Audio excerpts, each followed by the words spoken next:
দুই ব্রিটিশ এমপিকে আটক করল ইসরায়েল। বিস্তারিত দেখুন অগ্রযাত্রা ডেস্ক রিপোর্টে। দুই ব্রিটিশ পার্লামেন্ট সদস্যকে আটক করেছে ইসরায়েল।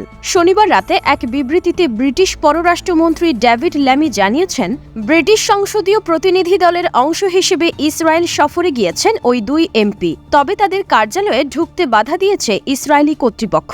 ব্রিটিশ বার্তা সংস্থা রয়টার্স এই খবর জানিয়েছে।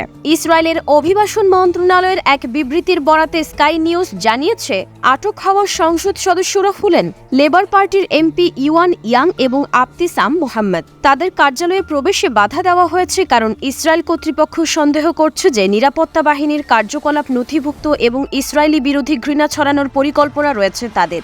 ইয়াংয়ের নির্বাচনী এলাকা হল ইয়ারলি এবং উডলি, আর মোহাম্মদ হচ্ছেন শেফিল্ড সেন্ট্রালের এমপি।